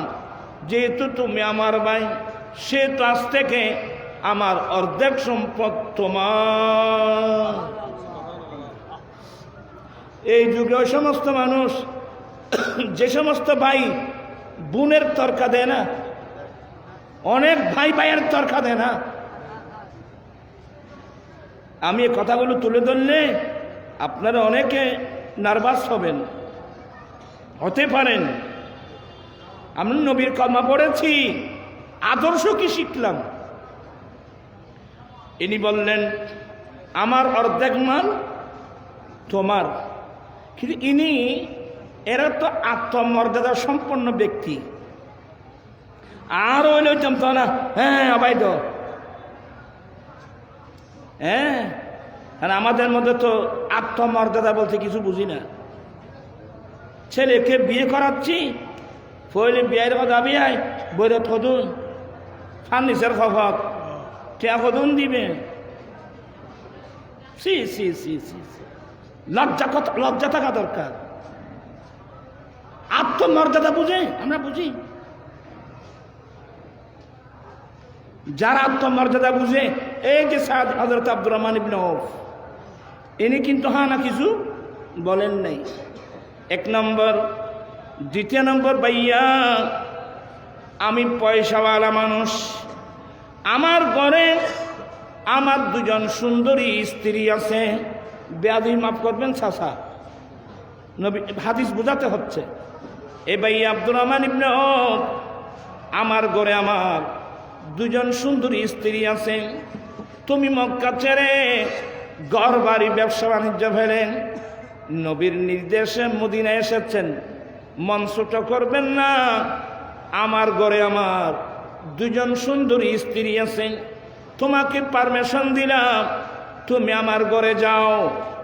আমার ঘরে গিয়ে আমার দুইজন স্ত্রীকে দেখবা। ফাআইয়ু আজাবুহুমা, আমার দুই স্ত্রীর মধ্যে আমার কোন স্ত্রীটা তোমার পছন্দনীয়, ফাসাম্মিহালি, তুমি এসে আমাকে নাম বলে দাও। ফাউতাল্লিকুহা, আমি সাথে সাথে সেই স্ত্রীকে তালাক দিয়ে দেব। ফাইদান কাদাত ইদ্দাতুহা, ইদ্দত যখন শেষ হবে তুমি তাকে শাদী করে নাও। ইসলামের ইতিহাস ছাড়া পৃথিবীর ইতিহাসে এই নমুনা দেখাতে পারবেন? আমরা সে মুসলমান, কোথায় আসলাম আমরা? উনি কি বললেন? হযরত আব্দুর রহমান ইবনে আউফ বলেন, বারাকাল, আর তো কত না জানি, আমাদের কালামের মধ্যে কোনো বলাগত নেই, আমাদের বাক্যের মধ্যে কোনো বলাগত নাই, কোনো ফাসাহাত নাই। ইনি কি বললেন? না আলোচন্য লাইদুনু, এই সমস্ত শব্দ বলে নাই। কি বলছেন? বারাকাল্লাহু ফি মালিকা ওয়া আহলিকা, বাইয়া আপনার মালের মধ্যে আল্লাহ বরকত দান করুক,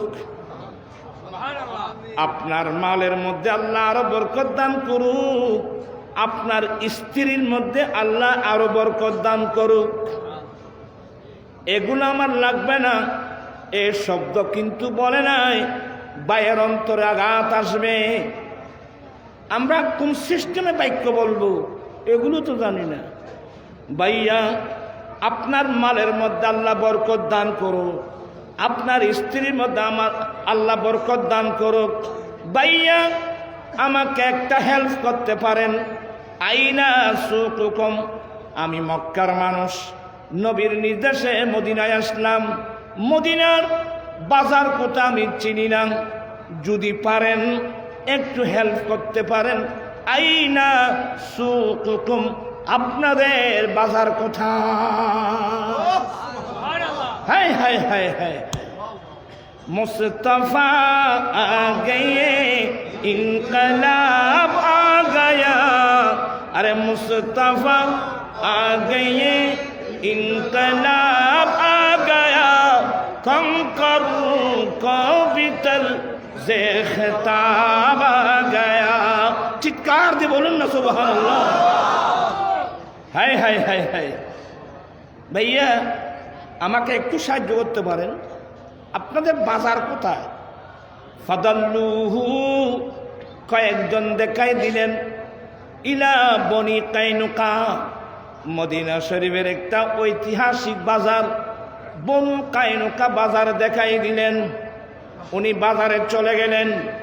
আব্দুর রহমান ইবনে আউফ মক্কা থেকে আসার সময় পকেটে সামান্য দিনার দিরহাম ছিল, এগুলো নিয়ে ও বনু কাইনুকা বাজারে গেলেন।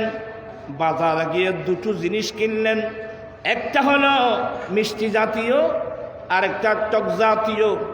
দুটো জিনিস কিনে এনে মদিনার গলি গলি হেঁটে হেঁটে আব্দুর রহমান ইবনে আউফ ব্যবসা শুরু করলেন।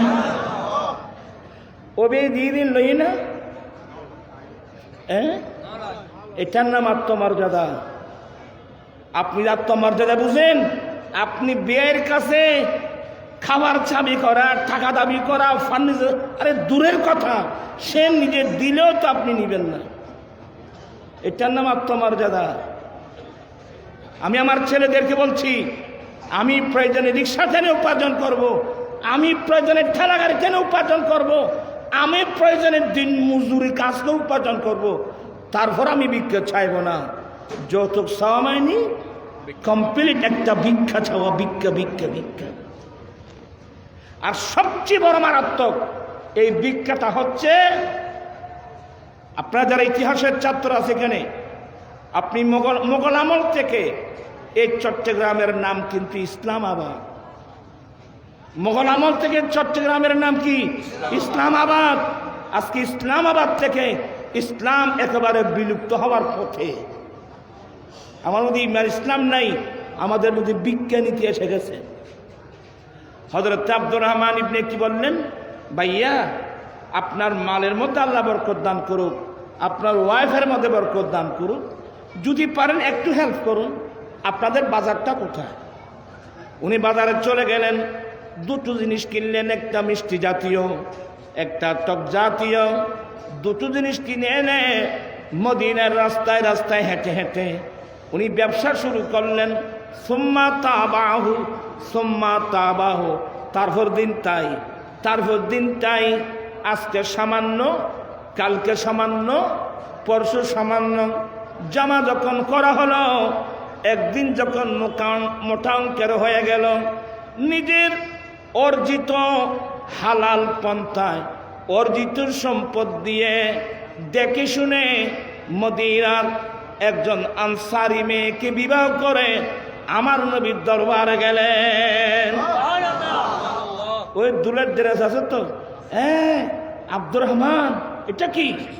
ইয়া রাসূলুল্লাহ, আমি একজন মদিনার আনসারি মেয়েকে বিবাহ করেছি। তাই? আমার নবী প্রথম জিজ্ঞাসা করলেন, মোহর দিয়েছো তো? হ্যাঁ দিয়েছি হুজুর। কত? নাওয়াত মিন যাহাবিন, 5 দিরহাম ওজনের স্বর্ণ, যার দাম 10 দিরহামের চেয়ে বেশি, এটা আমি মোহর দিয়েছি। আমার নবী বলে, ঠিক আছে। সুম্মা আউলিন ওয়ালাউ কানা বিশাতিন, উম্মত তুমি শাদী করেছো, ঠিক আছে, এবার তুমি একটা ছাগল জবাই করে হলেও মানুষকে ওলিমা খানা দাও। আচ্ছা, আমি এই যে হাদিসটা বললাম, এর বাস্তবায়ন আমাদের দেশে কি আছে? 1 নম্বর, স্ত্রীকে মোহর দিয়েছেন, মোহর ন দেও, ওই খামিয়ে লিখছেন কত? জীবাদি 20 লাখ, 30 লাখ, সেই নগদ দিতে হয় না?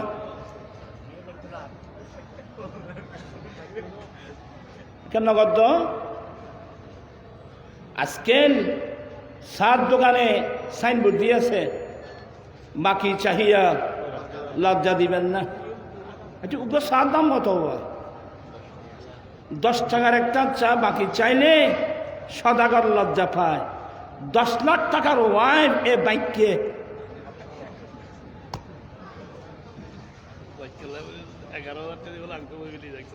হ্যাঁ 11,000 বেশি ভালো হয়ে গেল না? 11,000 থেকে বেশি। 1 নম্বর বিয়ে। এদিন আমার, আপনারা তো জানেন আমি যৌতুক বিরোধী আন্দোলন করছি, মাদক বিরোধী, প্রায় 17 বছর। এর ডিসেম্বরের 25 তারিখ ফটিয়া হাই স্কুল মাঠে আমার রসবিয়া কমিটির উদ্যোগে যৌতুক মাদক বিরোধী সমাবেশে 3টা বিবাহ হলো যৌতুক ছাড়া। কয়টা? 3টা। একটা বিবাহের মোহরানা দেখলাম 2 লাখ টাকা।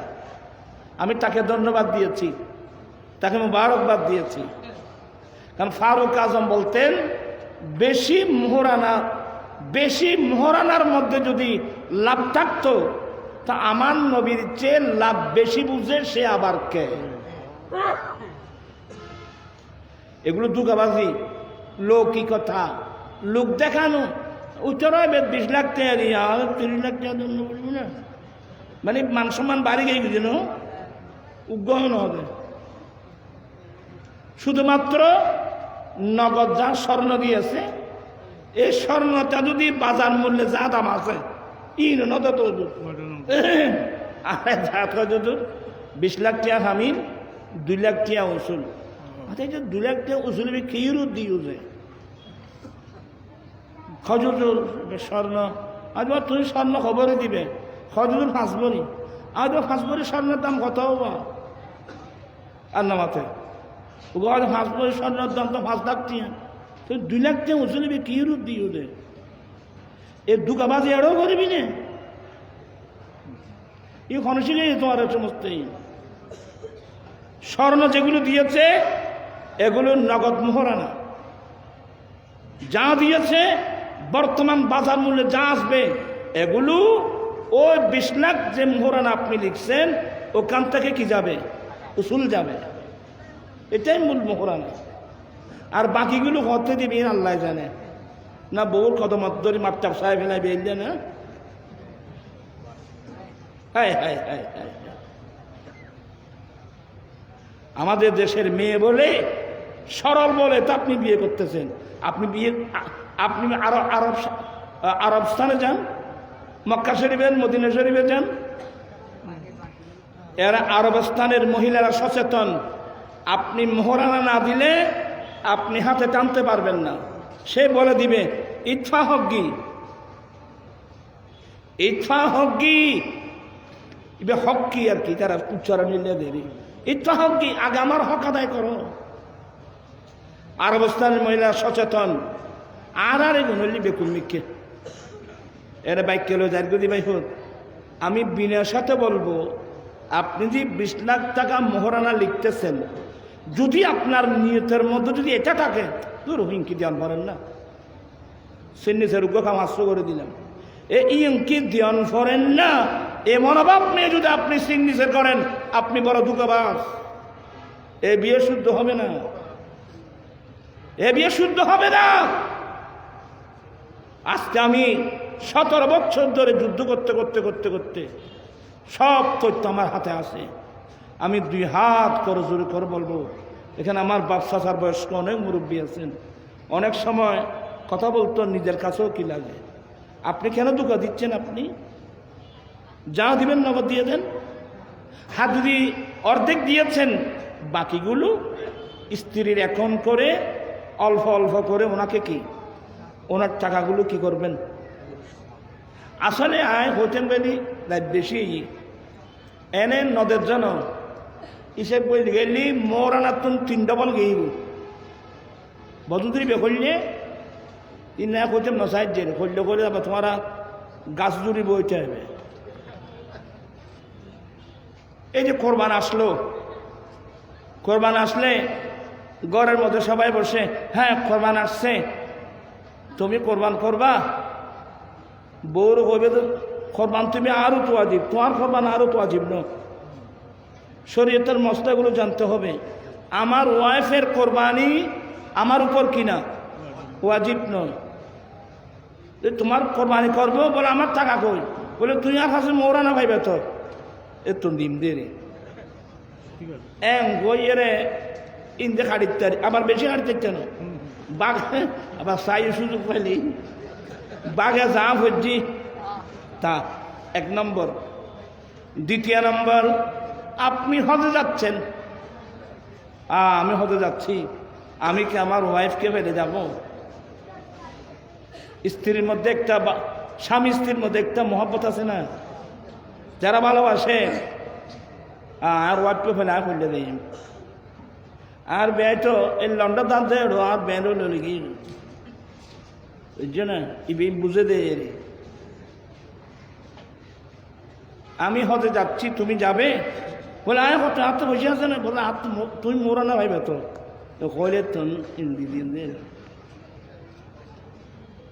তোমার শিখে দিতে বড় সমস্যা হইব আল্লাহ আল্লাহ করতে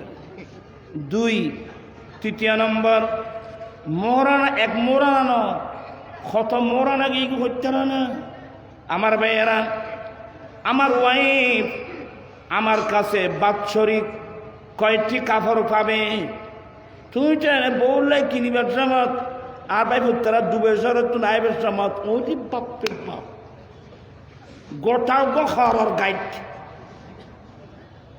তো পয়সা তো তোর মরণের পয়সা দিন দেয় নাকি বেকুফল করতাম সে আমার কাছে কাপড় পাবি মাত্র দুটো কয়টা 2 টাকা বছরে তো তুমি তো বলে কিনিবের সময় ওরে বাপরে বাপ যে এনে শাড়ি এনে 3 পিস আরে ওই ওই বউলে বলি মেকআপ ওইছে না মাথা আঁকো যাস নাকি মেকআপ কিনি দে 1 সেন্ট মেকআপের দাম কত আয় তো কইতে না আর কোনোদিন নোক খাওয়া তো আর হয় না যখনই মাতি নিয়ে যাই কি 500 জড়িয়ে তো চলে মারলা খাওয়া মিটতে 1500 টাকা 1500 2000 টাকা হবে তো তুই তো বলেন তোমার পয়সা সেট করে দিও খাওয়ার দিকে এগিয়ে হয়েছে এলে মিটতে এই মোরানা ক্ষত মোরানা এগুই সিস্টেম না জানার কারণে পয়সার গায়ে ফসে গিয়ে এগুই মোরানার গায়ে মোরানার চাই গিয়ে আর বেকুন নকন বেকুন আয় না কিছু কথাবার্তা কইলাম মথনে কষ্ট আছি না আয় একদিন কথা কিনলে কইলাম নিজেও টান হবে আল্লাহ পাক সবাইকে মাহবুব নবীর আদর্শ মোতাবেক চলার আল্লাহ তৌফিক দান করুক আমিন খটা বাজি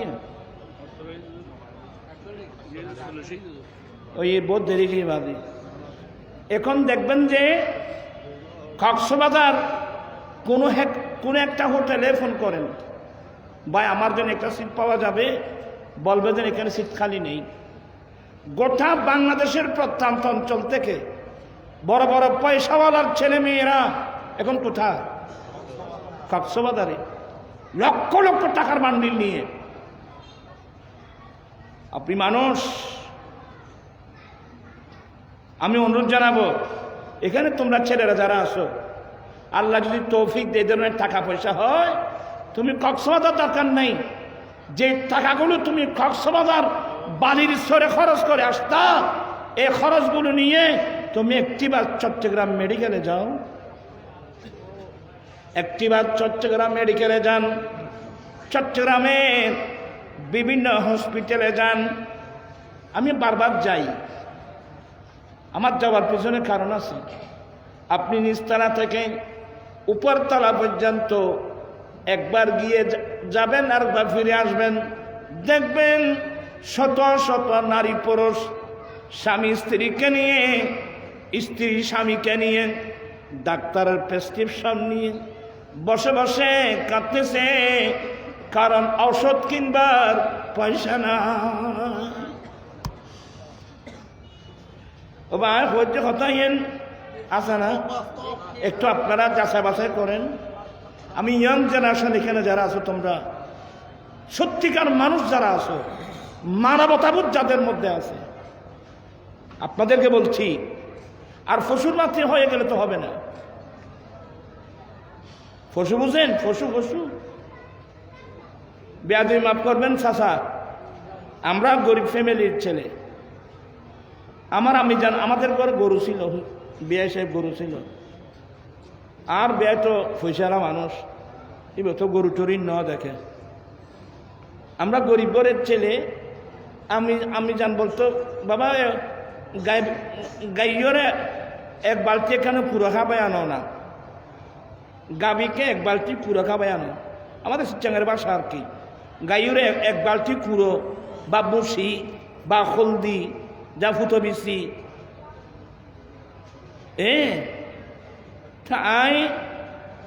আমি যখন বালতি নিয়ে যেতাম গাবি দেখা মাত্রই যদি টাকা চয় 1 কুড়ি উড়ি দুধ দি আর বালতির মিদি কি দি মুক্তি এটা গরু কি বিসমিল্লা বলছে না ও আর আড়াই তারা দেখে রে আর বাচ্চাতে বসে দেখছি কি বিসমিল্লা বলে না হয়তো বিসমিল্লা বলতে বলতে তখন 2 গারা খাবে রে 3 জন এতে কি বিসমিল্লা বলতে যে নাও তো জানে বিসমিল্লা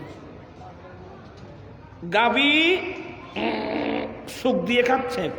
তখন দেখলাম, আমি ছোটোবেলা থেকে এগুলো অবজার্ভ করতাম, ছোটোবেলা আমার একটা অভ্যাস ছিল।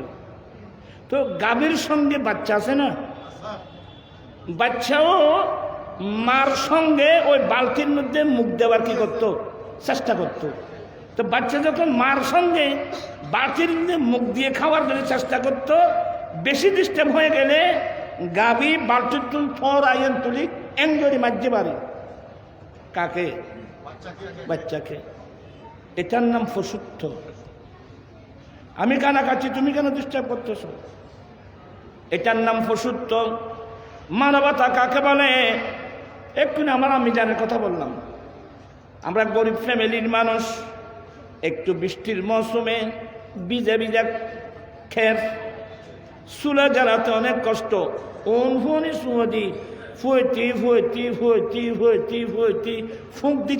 ফুঁক দিতে চোখের ফানি রাখে, সে একসাথে হলো।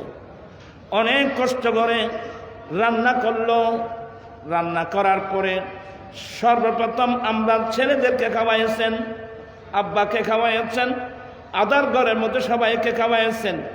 ওই ধান কাটার জন্য লোক, আমার আব্বা কিছু কাজ করতেন, ধান কাটার জন্য লোক আনছেন। এভাবে কোনো মানুষ থাকলে ওদেরকে খাওয়াতেন। ওদেরকে খাওয়ানোর পরে লাস্টে যদি কিছু থাকতো মা খেতেন। আমি অনেকবার দেখেছি, আমরা সব খেয়ে নিয়েছি। তখন মা কি করলো, উজু বানিয়ে এসে এক গ্লাস পানিকে মাথার কাপড় টেনে দিয়ে দুই হাত উঠাই শোকার আলহামদুলিল্লাহ। নিশ্চয় আপনারাও দেখেছেন, আপনারাও দেখছেন। এটার নাম মানবতা। আমি তোমাকে খাওয়াবো, বাঁচলে আমি খাবো, এটার নাম মানবতা। এটা শিক্ষা দিয়েছেন নবী মুহাম্মদুর রাসূলুল্লাহ সাল্লাল্লাহু আলাইহি ওয়াসাল্লাম। এখন তো করছি না, আগে আর দেশের চাইয়ে মেজান দিলি আর ভাই তারা যারা মন্ত্রী মিনিস্টার পয়সাওয়ালা, ইতারা এক নম্বরত খাবাইব। আর দোয়াই হ্যাঁ বাজান আসেন। আর গরিব যারাই তারা হরে তারা গেটের বাইরে এলি। আপনার এই জিয়াফত, আপনার এই খাবার আল্লাহর দরবারে কবুল হবে না।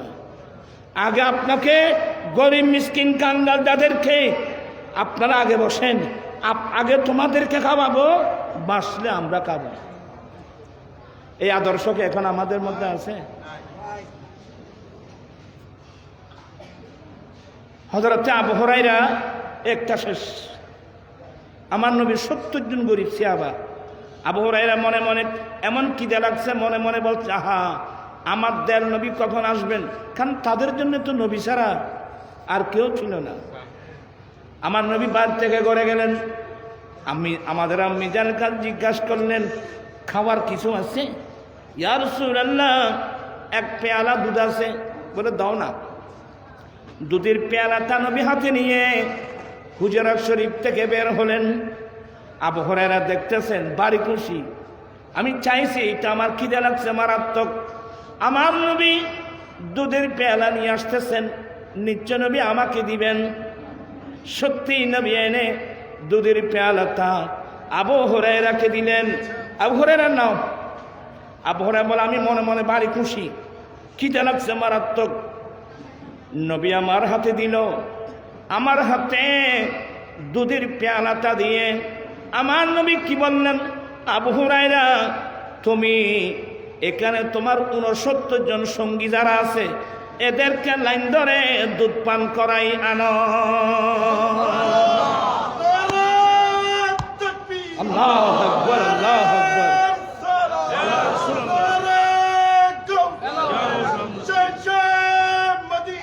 এটাই হচ্ছে আমার নবীর সমাজ বিজ্ঞান, এটা হচ্ছে আমার নবীর রাষ্ট্রবিজ্ঞান। যার খিদে বেশি লাগছে তাকেই দিল হাতে, তুমি আগে এগুলো তোকে পান করায় আনো। মাথা মিটে এনে আসমান বাইনে বুঝছি বুক লাগল যে আননি, কিন্তু আর ফেলাও আর তো দিয়ে আনবি হদিটার আর কি। আমার রসুল কি সিস্টেমে নিজের সাহাবা একরামদেরকে গঠন করেছেন। আল্লাহু আকবার। এটাই হচ্ছে আমার রসুলের সমাজ বিজ্ঞান। রাষ্ট্রবিজ্ঞান। তোমরা বিজ্ঞান শিখতে চাইলে আমার নবী ঠিক শেখো।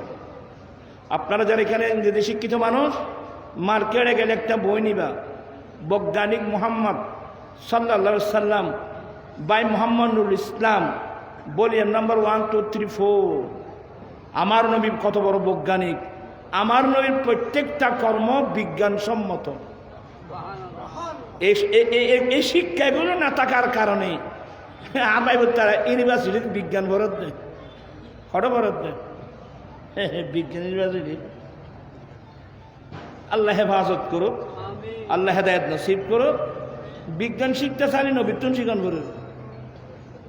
হ্যাঁ, আজকের যে বিজ্ঞান আপনারা চর্চা করতেছেন, আপনার আচরণ তো বিজ্ঞান বিরোধী। আরেকটা বই নিবেন, বিজ্ঞান না কোরআন, বাই মোহাম্মদ নুরুল ইসলাম। এসব বইগুলো পড়বেন মনীষীদের। এরাও আপনার মতো ইংরেজি শিক্ষিত, বাংলা শিক্ষিত মানুষ। এরা বাংলা ইংরেজি পাশাপাশি আল্লাহর কোরআন নিয়ে যখন স্টাডি করলো, সে দেখতে পেল কোরআন শরীফের ফার্স্ট টু লাস্ট আগা গোড়া বিজ্ঞান। তো মন্তব্যে লিখলেন বিজ্ঞান না কোরআন। আজকে বিজ্ঞান আমাদের হাতে নাই রে বাবা। আমরা আজে বাজে মানুষের বিজ্ঞান পড়ি। কার বিজ্ঞান? আমি অনেক স্টাডি করে দেখলাম, যারা বিজ্ঞান লেখছে এরা উচ্চ কেদারায় বসে বসে খরমা বিরিয়ানি ফলো কে কে বিজ্ঞান লেখছে। শীতের কষ্ট কেমন নিজে জীবনে কোনোদিন উপলব্ধি করতে পারে নাই। শীতকাল ল্যাপটপে থাকে, গরমকালে এসি রুমে থাকে, গ্রীষ্মকালের গরমের কষ্ট কাকে বলে নিজেও অনুধাবন করতে পারবে না। শীতকালের প্রচণ্ড ঠান্ডা কেমন কষ্ট নিজে যতক্ষণ উপলব্ধি করতে পারবে না, ততক্ষণ পর্যন্ত বিজ্ঞান লেখা মানি সমাজকে দুঃখ দেবা। সমাজকে কি দেবা? সমাজকে দুঃখ দেবা। এই জন্য আমার রসুল সব সময় রাত্র দিন 24 ঘন্টা গরিবদের কাতারের মধ্যে থাকতেন। আল্লাহু আকবার। আল্লাহুম্মা আহিনি মিসকিনা ওয়া আমিতনি মিসকিনা ওয়া আশুরনি ফি জুমরাতিল মাসাকিন। এখানে অনেক ইউনিভার্সিটির ছাত্র থাকতে পারো, স্কুল হাই স্কুলের ছাত্র যারা আছো, এই গুণাগারের কথাগুলো তোমরা নোট করে রাখবা। আমার এই মতো বা আপনি ক্লাসে পাবেন না, আপনাদের বিজ্ঞান এগুলো নাই। আমি বিজ্ঞানের ছাত্র, আমরা আরবিতে পড়ছি হেদায়েতুল হিকমত, চেগমিনি, অনেক কঠিন কঠিন কিতাব। হ্যাঁ, আমার আলা হযরত বিজ্ঞানের উপর অনেক কিতাব লিখছেন। তা আজকে আমি বেশি বলছি না, আসলে আমি নহইন কথাবার্তা বেশি হয়ে ফেলাই। ইন্নাকা লাআলা খুলুকিন আযীম। আল্লাহ আমার নবীর আদর্শের প্রশংসা করে বলেন, হে নবী নিশ্চয় আপনি অতি উত্তম আদর্শের উপর অধিষ্ঠিত। সেই নবীর আদর্শ আমরা চাই কি চাই না? এটাই হলো আজকের মাহফিলের শিক্ষা। গৌসে কমিটির বাইরেকে আবার ধন্যবাদ জানাচ্ছি, মোবারকবাদ জানা। আমি অসুস্থ মানুষ, আসলে আজকে এতগুলো যে কথা বলবো এটুকু আমার ধারণার বাইরে। আপনারা এত সুন্দর একটা মাহফিল জাতিকে উপহার দেবায় আমি গৌসে কমিটির ভাইদেরকে, এলাকাবাসীকে, আহলে সুন্নাত ওয়াল জামাতের কেন্দ্রীয় পরিষদের পক্ষ থেকে আপনাদেরকে ধন্যবাদ জানাচ্ছি, আপনাদেরকে মোবারকবাদ জানাচ্ছি। আমার বিআই সাহেব আসছেন, উনি মূল্যবান তকরির করবেন, নসিহত করবেন, আর কি আমাদের জন্য দোয়া করবেন। আল্লাহুম্মা আমিন। মাওলায়া সাল্লাল্লাহু আলাইহি ওয়াসাল্লাম দায়মান আবাদা আলা হাবিবিকা খায়রুল খালকি কুল্লিহিম। মাওলা আমার ভাই গৌসে কমিটির ভাইরা, এলাকাবাসী প্রবাসী ভাইদের সার্বিক সহযোগিতায় আয়োজিত মাহফিল কবুল করে নাও। লাইটিং, প্যান্ডেল, স্টেজ, তবরকাতের ব্যবস্থা কবুল করে নাও। আমাদের জীবনের গুণাগুলো মাফ করে দাও। আমাদের মা বাবা, ভাই বোন, আত্মীয়স্বজন, মুহিব্বিন, মুরিদান, মুতাআল্লিকিন, আল্লাহ সবার গুনাহ মাফ করে দাও। যারা করবাসী হয়েছে তাদের গুনাহ মাফ করে দাও। আল্লাহ জীবনে একটিবার হলেও সোনার মদিনার মুসাফির করো। আল্লাহ তোমার নবীর আদর্শ নিয়ে যেন আমরা চলতে পারি, তোমার নবীর আদর্শ যেন গ্রহণ করতে পারি, তোমার নবীর আদর্শ নিয়ে যদি আমরা থাকতে পারি, তোমার নবীর আদর্শ নিয়ে যদি আমরা মরতে পারি, আল্লাহ আমাদেরকে সেই তৌফিক দান করো। আজে বাজে মানুষের আদর্শ দিয়ে আমি কি করব? আল্লাহ তোমার কলমা পড়লাম, তোমার নবীর কলমা পড়লাম। আল্লাহ তোমার নবীর আদর্শ মোতাবেক চলার, তোমার নবীর আদর্শ বুঝার, আল্লাহ আমরা সবাইকে সেই তৌফিক দান করুন। জীবনে একটি বার হলো সোনার মদিনার মুসাফির করো। আমার আম্মি যেন অসুস্থ, আমার বিয়ে সাহেবও দেখতে অসুস্থ, আল্লাহ আমিও তো অসুস্থ, যারা যারা অসুস্থ, অনেক নারী পুরুষ অসুস্থ, আল্লাহ সবাইকে সেবা দান করো। করজদার থাকলে মুক্ত করে দাও, বেকার থাকলে কাদের সন্ধান দাও, লাউলাদি থাকলে নেকরা ওলাদ দান করো, চাকরিজীবী থাকলে প্রমোশন দাও, ব্যবসায়ী থাকলে উন্নতি দাও, প্রবাসী থাকলে হেফাজত করো। আমার একজন ভাই মুর্শেদ, হ্যাঁ, সে আমার অত্যন্ত প্রিয়, আমাকে এখানে পেয়ে আমার কথা শুনে সে একটা প্রায় 20,000 টাকা আমার মাদ্রাসার জন্য অনুদান দিয়েছেন। আল্লাহ তার অনুদানকে আল্লাহ তুমি কবুল করো। এভাবে যারা যারা দিন মিল্লাত মাযহাবের বিশেষ করে এই গৌসে কমিটির ভাইদেরকে যারা সহযোগিতা দিয়েছেন, আল্লাহ দেশ থেকে বিদেশ থেকে আল্লাহ তাদের অনুদানগুলো কবুল করো। এই মাহফিলটা যেন আরো স্বাচ্ছন্দ্যে কিয়ামত পর্যন্ত সিলসিলা বসিলসিলা নতুন প্রজন্ম তারা আছে তাদের মাধ্যমে যেন কিয়ামত পর্যন্ত এই মাহফিলটা জারি থাকে, আল্লাহ সে তৌফিক দান করো। বিহাক্কে লা ইলাহা ইল্লাল্লাহ মুহাম্মদুর রাসূলুল্লাহ। মানুষ ঘুরে বহুত